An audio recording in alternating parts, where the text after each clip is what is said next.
Hi guys, अनुराग है।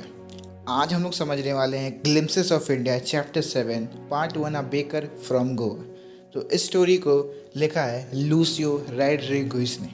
तो इसमें पहले बात करते हैं पोर्तुगीज़ के बारे में। जब पोर्तुगीज़ ने 450 साल राज करने के बाद गोवा को छोड़ा, जब वो छोड़ के गए तो उनका कुछ कल्चरल इन्फ्लुएंस और ट्रेडिशंस यहीं रह गए।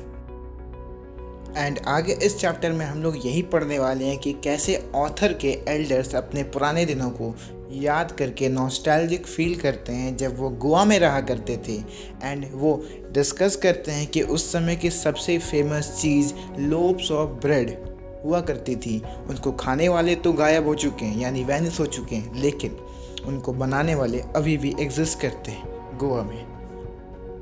और उस समय के मिक्सर्स मोल्डर्स जिससे ब्रेड लोब्स बना करती थी, एंड फर्नेसेस यानी कि ओवन जिसमें ब्रेड लोब्स सिका करती थी, वो आज भी गोवा में एग्जिस्ट करती हैं और उनको आज भी यूज़ किया जाता है ब्रेड्स बनाने के लिए। जिन लोगों ने इस बिज़नेस को स्टार्ट किया था वो तो नहीं रहे, लेकिन उनके बच्चे इसको आगे बढ़ा रहे हैं, यानी कि कैरी ऑन कर रहे हैं एज अ फैमिली प्रोफेशन। और इम्पॉर्टेंट पॉइंट यहाँ पे ये है कि बेकर्स को गोवा में पैडर्स कहा जाता है। इम्पॉर्टेंट है, 1 मार्क्स क्वेश्चन आ सकता है। ऑथर अपने बचपन के दिनों को याद करते हैं और कहते हैं कि जब बेकर आया करता था उनके बैम्बू से एक जिंगलिंग साउंड आती थी, जिनको सुन के हम सब बच्चे उठ जाते थे और बिना मुंह हाथ धोए दौड़ जाते थे उनके पास ब्रेड बैंगल्स खरीदने। उस समय एक बेकर दोस्त हुआ करता था, गाइड हुआ करता था और एक कंपेनियन हुआ करता था। ऑथर ये कहते हैं कि बेकर उनके घर के पास 2 समय आता था।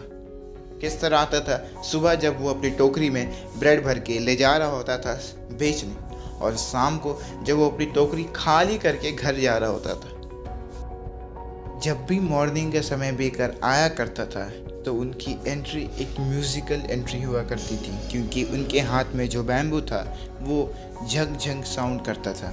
जब भी वो किसी के गेट पे ब्रेड बेचने जाते सबको ग्रीट करते गुड मॉर्निंग कह के। जो उनकी मेड थी पास्किंग और बास्टिंग, वो जाती थी ब्रेड लोब्स खरीदने और हम सब बच्चे दौड़ जाते थे ब्रेड बैंगल्स खरीदने, जो एक मीठा स्पेशल ब्रेड होता है।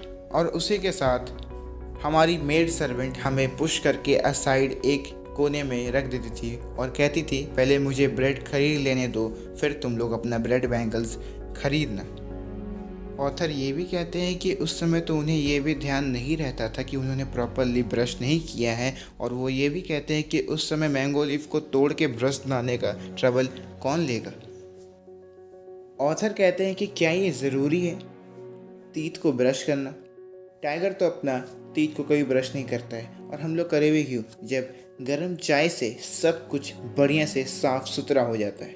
ऑथर ये भी याद करते हैं कि कैसे उनकी मेड जब ब्रेड लोब्स खरीदा करती थी तो उनको एक साइड में खड़ा कर देती थी, लेकिन तब भी वो खड़े होकर ब्रेंच पे पीक करते थे। गोवा की शादियों में बेकर्स यानी कि पैडर्स बहुत इंपॉर्टेंट रोल प्ले करते हैं। उनकी शादी इनकम्प्लीट है बॉल नाम के ब्रेड के बिना, जो एक स्वीट ब्रेड है। जब भी गोवा में किसी लड़की की शादी होती है तो उनकी मॉम एक स्पेशल सैंडविच बनाती हैं। जब भी गोवा में कोई फेस्टिवल्स होता है या क्रिसमस होता है तो वहाँ पे केक्स और बोलिनास खाया जाता है। एंड गोवा में बेकर्स यानी कि पैडर्स एक स्पेशल ट्रेडिशनल ड्रेस पहनते हैं जिसका नाम कवाई है, जिसमें ऊपर शर्ट पहना जाता है और नीचे घुटने तक के रेंज की एक पैंट पहनी जाती है। बेकर्स मंथ के एंड में अपना बिल लेने जाते थे और लोग जितने भी ब्रेड खरीदते थे वो दीवार में मार्क करके रखते थे कि आज मैंने 2 खरीदा, आज मैंने 3 खरीदा एंड ऑल दैट। और बेकर्स कभी भी उन दिनों स्टार्व मनी की खाने के लिए नहीं तरसते थे, क्योंकि उस समय ये बहुत प्रॉफिटेबल बिजनेस हुआ करता था।